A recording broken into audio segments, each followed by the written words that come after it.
기도하겠습니다. 하나님 감사합니다. 오늘 이 저녁에도 우리를 사랑해 주셔서 각자의 삶의 현장에 있다가 이 자리 가운데 함께 할 수 있도록 인도하여 주심을 감사드립니다. 오늘 이렇게 우리 성도들이 모여서 함께 신앙 강좌를 듣게 됩니다. 사도신경에 대해서 계속해서 살펴보고 있는데 오늘 이 시간에도 이 사도신경의 뜻을 이해하고 그 의미를 이해하여서 우리가 하나님 앞에서 바른 신앙의 고백을 할 수 있도록 인도하여 주시옵소서. 성령 하나님께서 우리의 마음과 눈을 조명하여 주셔서 또 듣는 기도 허락하여 주셔서 하나님의 진리를 깨달을 수 있도록 인도하여 주시옵소서. 예수님의 이름으로 기도드립니다. 아멘. 네, 여러분, 이 본 신앙 강좌는 온라인과 오프라인을 병행해서 같이 진행하고 있는 중입니다. 그래서 여기 와서 여러분들 참여하셔도 좋고요. 그리고 각자의 삶의 현장에서 온라인으로 참석하시는 분들도 있는데 다 무방합니다. 그래서 온라인으로 참석하시는 분들은 잘 아시듯이 매주 과제가 나갑니다. 그죠? 복습 문제. 그래서 그 정답을 제출해 주셔야 출석이 인정이 되고 수료가 됩니다. 그래서 항상 이 시간 이 복습 문제를 잘 제출해 주시길 바랍니다. 자, 먼저 시작하기에 앞서서 늘 해오던 것들 이제 복습 문제, 지난 시간의 복습 문제를 우리가 같이 한 번 더 복습해 보는 시간 가지도록 하겠습니다. 자, 지난 시간의 복습 문제 1번은 이 문제였죠. 승천하신 예수님은 하나님의 보좌 우편에 앉아 계십니다. 예수님이 하나님의 보좌 우편에 앉아 계신다는 것은 어떤 의미입니까? 라는 질문이었죠. 그죠? 그래서 예수님이 하나님 보좌 우편에 앉아 계신다는 것은 어떤 의미냐면 하늘과 땅의 모든 권세를 하나님께 받아서 그리고 교회와 우주에 대한 뭔가를 행사하고 계시는 거예요. 뭘 행사하고 계십니까? 예, 통치권을 행사하고 계시는 거예요. 그게 바로 하나님 보좌 우편에 앉아 계시다는 의미입니다. 그래서 여러분 이 사도신경 하나님 보좌 우편에 앉아 계시다가 이 구절 암송하실 때마다 예수님이 지금 교회와 우주를 지금 통치권을 가지고 다스리고 계시는구나. 그렇게 생각하시면서 이 사도신경 암송하셔야 됩니다. 다음 문제는 예수님이 하나님 보좌 우편에서 하시는 몇 가지 사역이 있었죠. 그죠? 그 중에 제사장 사역. 제사장 사역에는 어떤 것이 있습니까? 라는 질문인데요. 이제 그 히브리서 7장 25절을 보면 알 수 있습니다. 이는 그가 항상 살아 계셔서 그들을 위하여 뭐 하십니까? 제사장으로서 간구하십니다. 그리고 그 다음 그 구절도 있죠. 나의 자녀라 만일 누가 죄를 범하여도 하나님 아버지 앞에서 우리에게 누가 있는 거예요? 대언자가 있는 거예요. 그래서 예수님은 지금도 이 제사장으로서 하나님 보좌 우편에서 우리를 위해서 간구하십니다. 기도하실 뿐만 아니라 우리를 위해서 대언해 주시는 거예요. 그래서 우리가 하나님의 심판대 앞에 설 때 절대로 두려워할 필요가 없죠. 왜냐하면 우리의 대언자가 계시기 때문입니다. 자, 그 다음 3번 문제는 이거죠. 예수님이 하나님 보좌 우편에서 하시는 선지자 사역, 아까는 제사장 사역이었죠. 그죠? 선지자 사역에는 어떤 것이 있습니까? 라는 질문입니다. 어떤 게 있을까요? 성령을 통해서 뭘 주십니까? 말씀을 주시는 거예요. 이게 굉장히 중요한 거죠. 그죠? 성령을 통해서 말씀을 주시는 게 바로 예수님의 선지자 사역입니다. 그래서 여러분 복습 문제 매주 나가는 복습 문제를 잘 풀어서 제출을 해주시면 좋겠습니다. 자, 오늘은 여러분 8번째 시간인데요. 그동안 우리가 살펴본 내용은 어떤 내용이었습니까? 창조주 하나님, 그리고 예수님의 이름, 예수님의 탄생, 예수님의 죽음, 예수님의 부활, 그리고 지난 시간에는요 예수님의 승천이었죠. 이 사도신경은 그 총 12개의 그 신앙 고백이 있는데 그 중에 6개가 절반이 누구에 대한 신앙 고백입니까? 예수님에 대한 신앙 고백입니다. 그래서 오늘도 마찬가지로 예수님에 대한 신앙 고백을 살펴볼 것인데요. 그 예수님의 신앙 고백에 대한 마지막 시간입니다. 오늘 주제가 뭡니까? 예수님의 재림입니다. 내용이 뭡니까? 거기로부터 살아있는 자와 죽은 자를 심판하러 오십니다. 바로 이 내용에 대해서 오늘 살펴보도록 하겠습니다. 여러분, 사람들은 누구나 미래에 대해서 관심이 많습니다. 나는 앞으로 어떻게 될까? 앞으로 나이가 들면 들수록 어떻게 될까? 10년 뒤, 20년 뒤의 나의 모습은 어떻게 되지? 나는 어떻게 살아가지? 우리의 가정과 그리고 내가 다니는 회사, 직장, 그리고 앞으로 어떻게 될까? 그리고 나의 자녀의 미래 어떻게 될까? 또한 우리나라의 미래는 어떻게 될까? 그리고 이 지구는, 이 세계는 앞으로 어떤 미래가 열릴까? 우리는 가끔 이런 질문을 던지지 않습니까? 그런데 안타까운 것은 우리 사람은 사실 미래는커녕 단 5분 후에 일어나게 될 일도 정확하게 예측하지 못하는 사람들입니다. 그렇지 않습니까? 그래서 갑작스러운 일을 겪기도 하고 갑작스러운 사고를 당하기도 하는데 그게 사실 우리가 예측을 못하고 당하는 일들 많지 않습니까?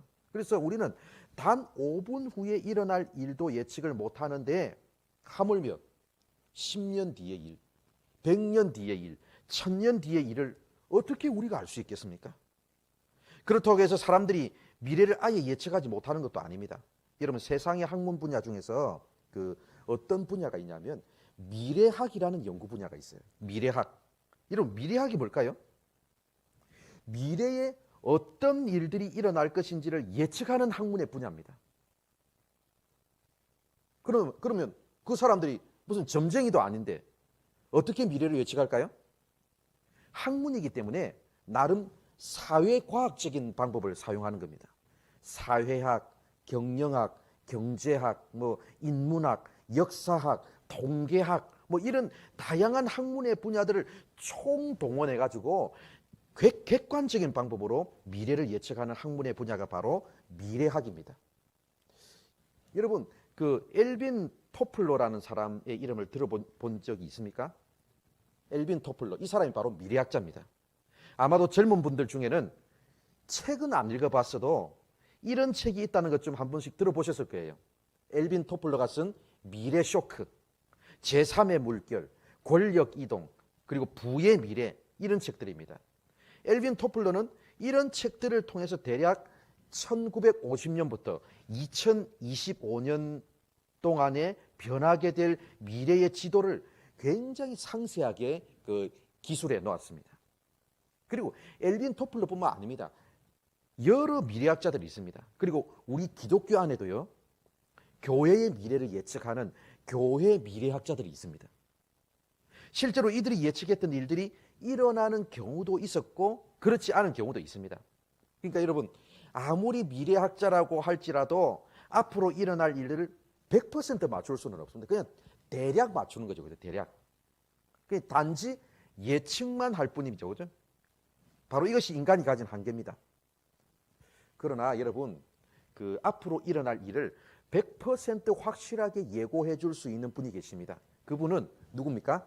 과거와 현재와 미래, 우주와 만물의 모든 것을 아시는 하나님이십니다.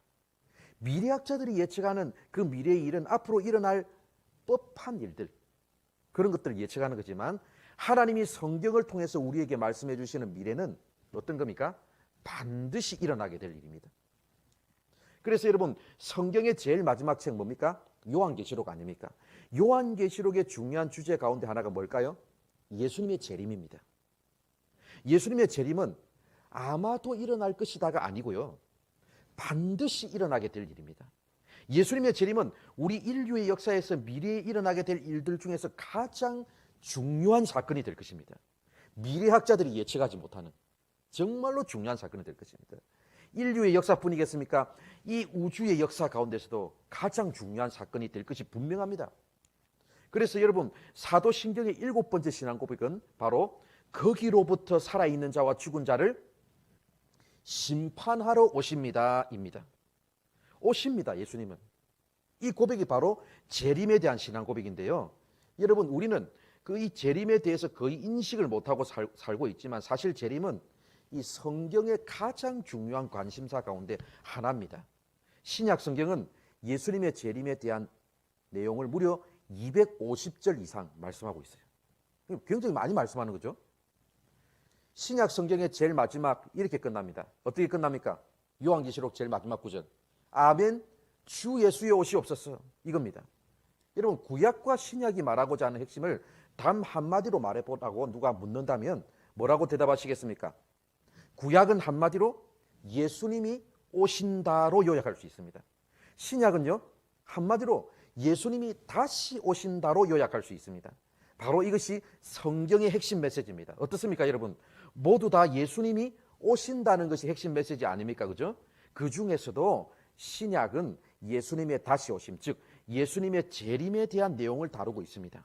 그런 측면에서 여러분, 재림은 성경의 주요 관심사입니다.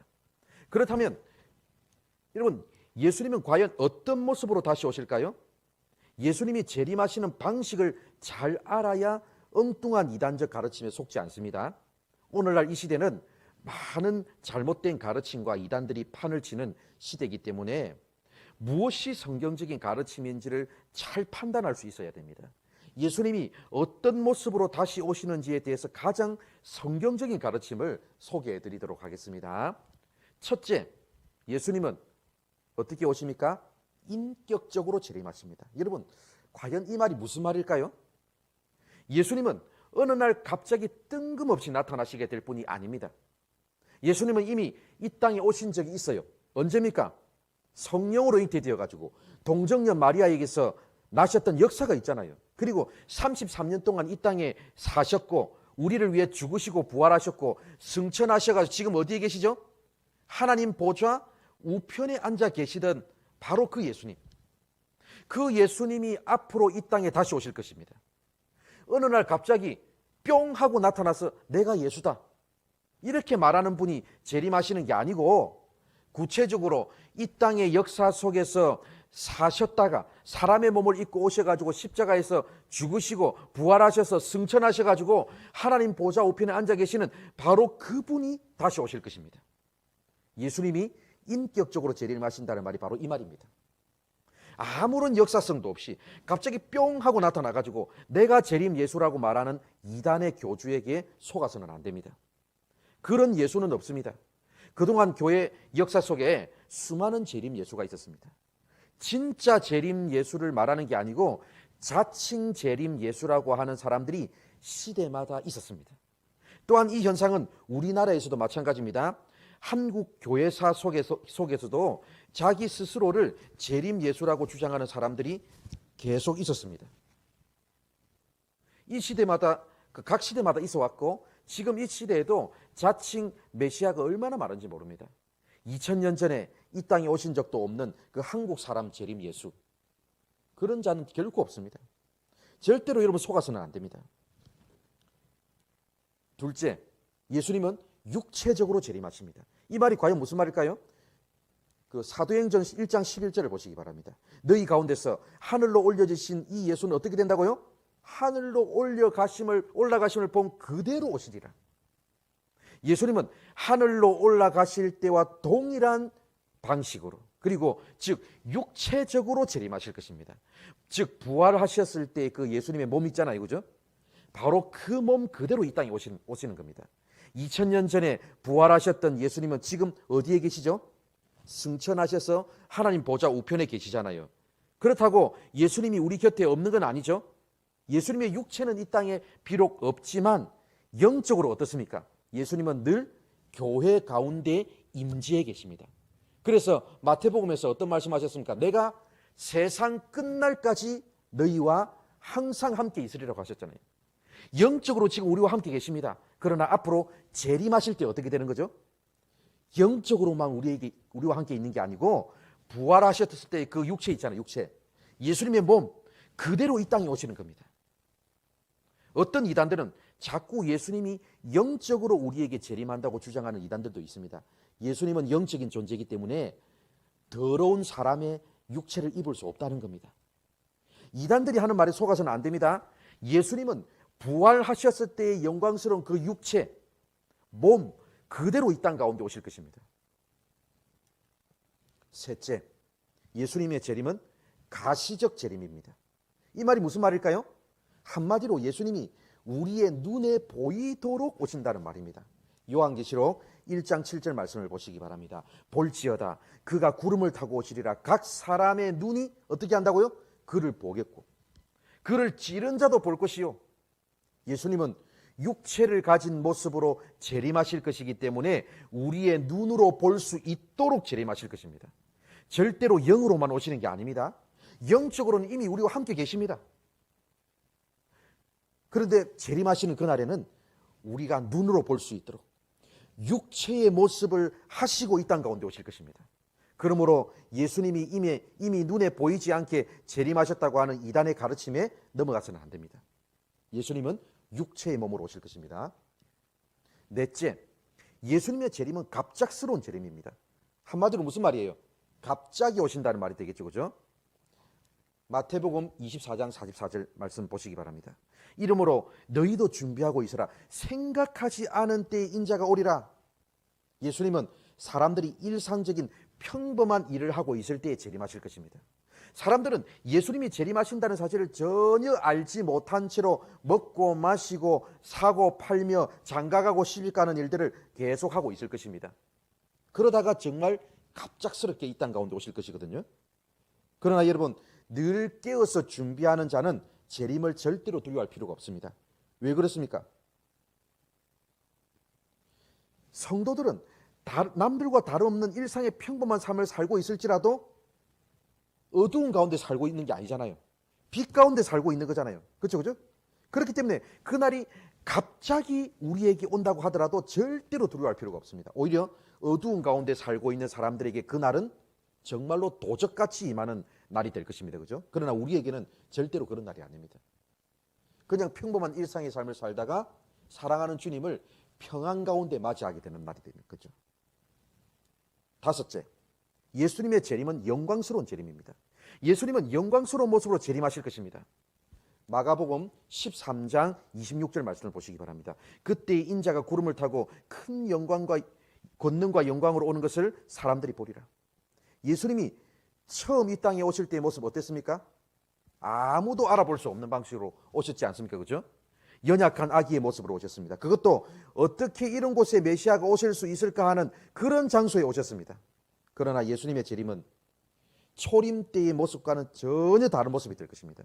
예수님은 더 이상 초라한 몸이 아닌 영광스러운 몸으로 이 땅에 오실 것입니다. 그 영광스러운 모습은 모든 사람들이 다 보게 될 것입니다. 만왕의 왕이요 만주의 주로서 예수님이 다시 오실 때에 천사들은 예수님의 호위자가 되어서 옆에 서게 될 것입니다. 또한 그날에 예수님을 맞이하게 될 성도들은 예수님의 수행자가 될 것입니다. 그러니까 예수님은 왕으로 오시는 거죠. 만왕의 왕 만주의 주로서 모든 사람들의 호의를 받으면서 그렇게 오게 될 것입니다. 요한계시록을 보면 예수님이 다시 오시는 모습을 잘 묘사하고 있는데 특별히 요한계시록 19장에 그 내용이 잘 나타나 있습니다. 여러분, 요한계시록 19장을 보면 예수님이 백마를 타고 오신다고 되어 있어요. 백마를 타고 오시는데 이게 백마가 왜 백마를 타고 오시느냐면 이 말은 있잖아요. 고대 시대에 전쟁을 수행하는 무기였습니다. 그러니까 뭡니까? 사탄을 영적인 전쟁에서 사탄을 박살내버리고 사탄과의 전쟁에서 승리하신 장군의 모습으로 왕의 모습으로 이 땅에 오시는 거예요. 그리고 그 예수님의 모습에는 눈에 불꽃이 나와요. 그러니까 불꽃이 나온다는 것은 뭡니까? 심판자로 오시는 거예요. 모든 사람을 다 꿰뚫어 보시는 모습으로 오시는 겁니다. 그리고 머리에는 왕관을 쓰시고 오십니다. 왕으로 오시는 거죠, 그죠? 그리고 사탄을 심판하는 심판자의 모습으로 오세요. 그래서 예수님이 심판자로 재림하실 때 그동안 이 세상에서 하나님을 대적하고 하나님의 백성들을 핍박하던 사탄과 거짓 선지자가 다 예수님에 의해서 심판을 받고 최종 멸망을 당하게 됩니다. 그날에 여러분 두 가지 큰 잔치가 이 땅에서 일어나요. 어떤 큰 잔치가 일어날까요? 하나는 심판의 잔치고요. 나머지 하나는 구원의 잔치입니다. 예수님에 의해서 심판을 당하는 대상자들에게는 살이 뜯겨져서 나가는 심판의 잔치가 벌어지게 될 것이고 믿는 우리 성도들에게는요 구원의 기쁜 잔치가 펼쳐지는 겁니다. 바로 이것이 예수님의 재림하실 때의 모습입니다. 그동안 하나님의 백성들을 괴롭히고 유혹하고 핍박했던 모든 사탄과 거짓 선지자들이 그 심판을 받게 될 것이고 그리고 우리 성도들은요 구원을 받는 영광스러운 재림의 모습 바로 이것이 예수님의 재림의 모습입니다.